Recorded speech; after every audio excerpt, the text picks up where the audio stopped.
Halo teman-teman, perkenalkan nama saya Lutfi Praja Paramita Susaningtyas dengan NPM G1A024001 dengan teman saya Muhammad Iqbal Farwa, NPM G1A024007 dan juga Muhammad Yusuf Parayan, NPM G1A02409. Baiklah, hari ini kami akan membahas tentang komunikasi data. Topik yang sebenarnya udah kita pakai setiap hari, tapi mungkin kita belum tahu bagaimana cara kerjanya. Yuk ikutin terus! Oke teman-teman, sebelum kita masuk ke teknis-teknisnya, kita harus memahami dulu apa sih bedanya data dan informasi. Coba lihat angka-angka di bawah ini. Ini namanya data, fakta mentah yang belum punya makna. Tetapi, kalau saya bilang ini adalah suhu dalam Celcius selama 4 hari terakhir di kota Bengkulu, nah, data tersebut berubah menjadi informasi. Jadi, secara simpelnya, data itu merupakan bahan mentah dan informasi adalah data yang sudah diolah menjadi berguna. Sekarang, gimana sih proses dalam komunikasi data itu terjadi?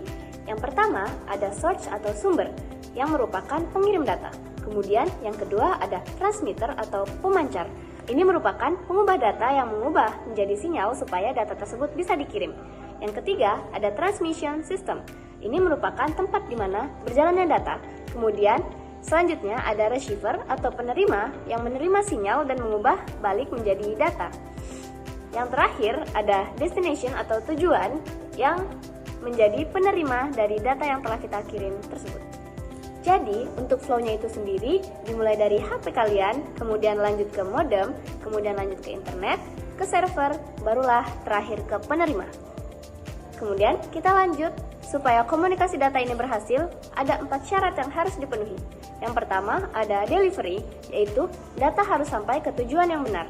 Yang kedua ada accuracy, yaitu data yang dikirim harus utuh dan tidak boleh berubah.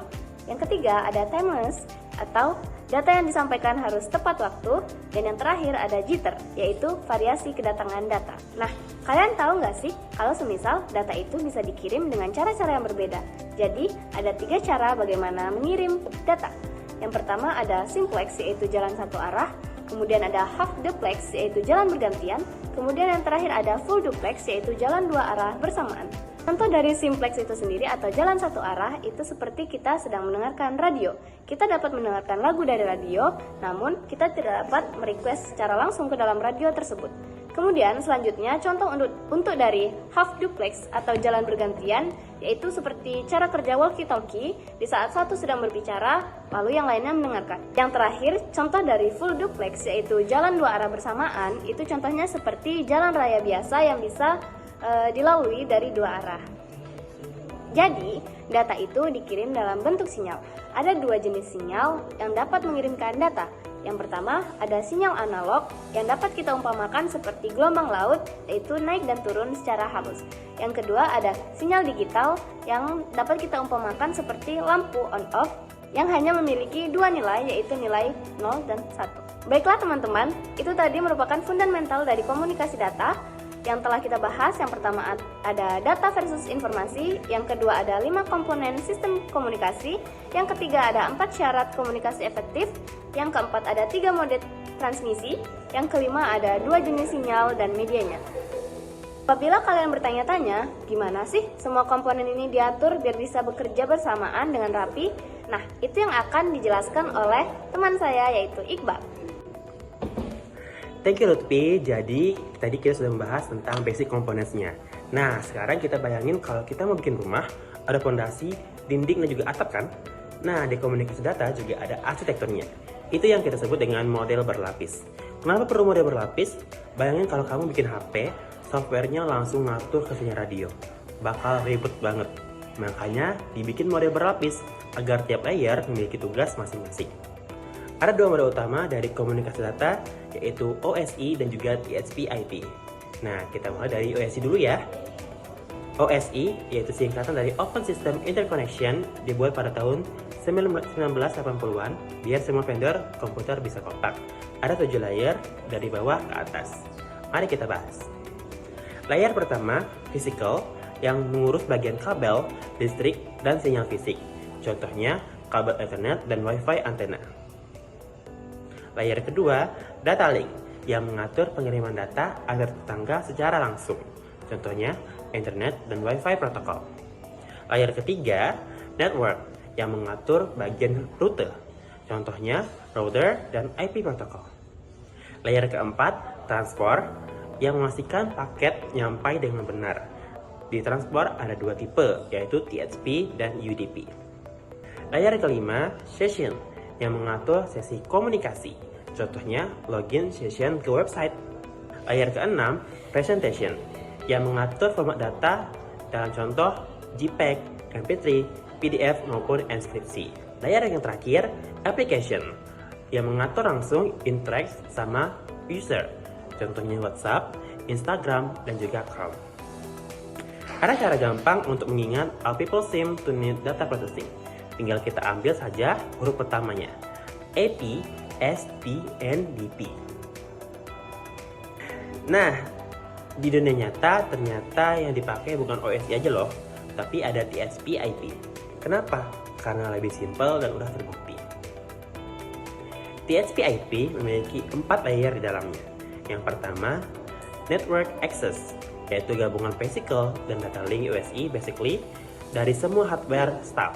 Contohnya Ethernet, Wi-Fi, kabel, dan semua masuk ke sini. Layer kedua, internet. Sama kayak network di OSI, ini rumahnya IP, Internet Protocol, yang mengatur routing paket data di internet.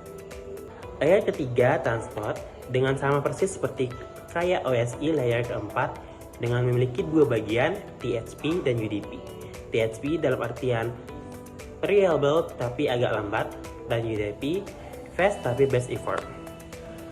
Lalu layer keempat, application, gabungan dari application, presentation, session OSI, EXTP, ESTPS, VTP, dan ESMTP. Jadi, USI memiliki 7 layer yang detail banget dan bagus banget untuk kita belajar. Namun TCP/IP memiliki 4 layer yang praktis dan dapat digunakan pada internet zaman sekarang. Sekarang kita bakal bahas protokol-protokol yang sering kalian pakai pada setiap hari. Pertama ada ESTTP, yang artinya Hypertext Transfer Protocol dengan tambahan S misal di ujungnya yaitu security. Kemudian ada TCP yaitu Transmission Control Protocol. Biasanya dipakai buat web browsing, email maupun download file. Kemudian ada UDP yaitu User Datagram Protocol yang biasanya dipakai buat gaming online, video call maupun streaming. Kemudian IP yaitu Internet Protocol bagi setiap device yang memiliki ID address kayak alamat rumah di dunia maya. Contohnya. Kemudian DNS Domain Name System bagian mengubah nama website jadi IP address. Contohnya seperti ini. Oke, jadi tadi kita sudah membahas bagian-bagian yaitu OSI dengan 7 layer dan juga TCP 4 layer. Lalu mengapa TCP/IP lebih unggul dibandingkan USI? Dan terakhir, bagaimana protokol-protokol utama dari komunikasi data. Nah, teori udah, sekarang gimana implementasinya di dunia nyata? Ryan akan kasih lihat real world-nya kepada kalian. Over to you. Tadi kita sudah membahas teori komunikasi data. Ibaratnya seperti belajar resep masakan. Nah, sekarang saatnya kita praktek. Bagaimana cara menghubungkan semua perangkat dalam sebuah jaringan. Inilah yang disebut topologi jaringan. Ada beberapa bentuk topologi jaringan. Bisa dianalogikan seperti tata letak rumah di sebuah komplek. Semua rumah berada di sepanjang jalan utama, sederhana dan murah. Tapi jika jalan rusak, maka semua terputus. Itu disebut topologi bus. Semua rumah terhubung ke taman tengah, switch, paling populer saat ini. Mudah dikelola, satu rumah rusak tidak mempengaruhi yang lain. Namun jika pusatnya rusak, semua itu ikut terputus. Ini dinamakan topologi star. Jika rumah disusun melingkar, data berjalan mengelilingi lingkaran, stabil, tetapi jika satu titik rusak, lingkaran tersebut putus. Ini dinamakan topologi ring. Kemudian, jika setiap rumah memiliki jalur ke semua rumah lain, sangat andal, tetapi juga sangat mahal. Semua terhubung atau partial mesh hanya yang penting. Ini disebut topologi mesh. Kalau di kampus biasanya digunakan topologi star karena semua perangkat terhubung ke success point atau access point. Selanjutnya kita bakal membahas tentang klasifikasi jaringan berdasarkan ukuran. Selain bentuk topologi, jaringan juga dapat dibedakan berdasarkan jangkauannya. Ada yang namanya Personal Area Network atau PAN, itu mempunyai jangkauan 1-10 meter. Contoh HP ke headset Bluetooth.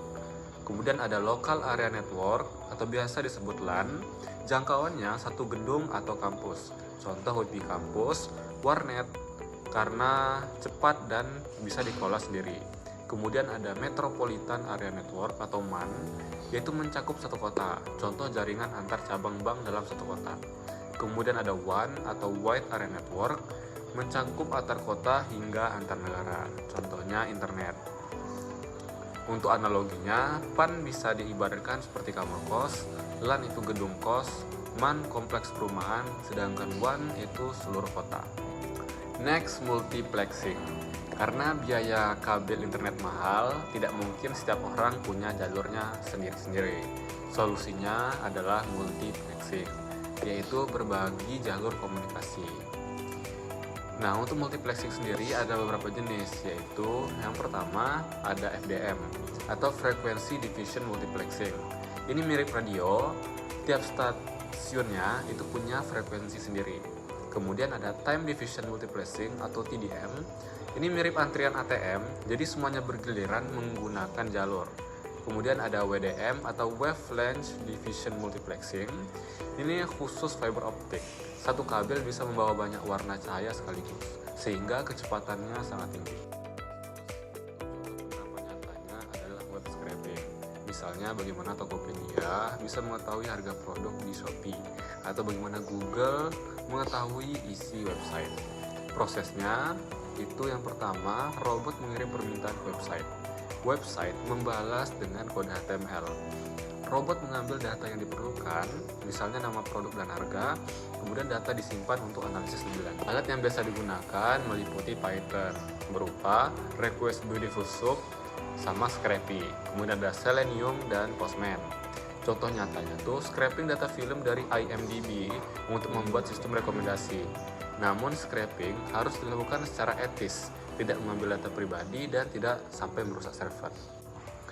Future Trends atau arah perkembangan komunikasi data ke depan yang meliputi antara lain 5G dan 6G, yaitu kecepatannya sangat tinggi, cocok untuk IoT, VR atau AR, dan mobil otomatis. Kemudian ada Internet of Things atau IoT, yang merupakan perangkat saling terkoneksi, biasanya seperti smart home, smart city, hingga industri.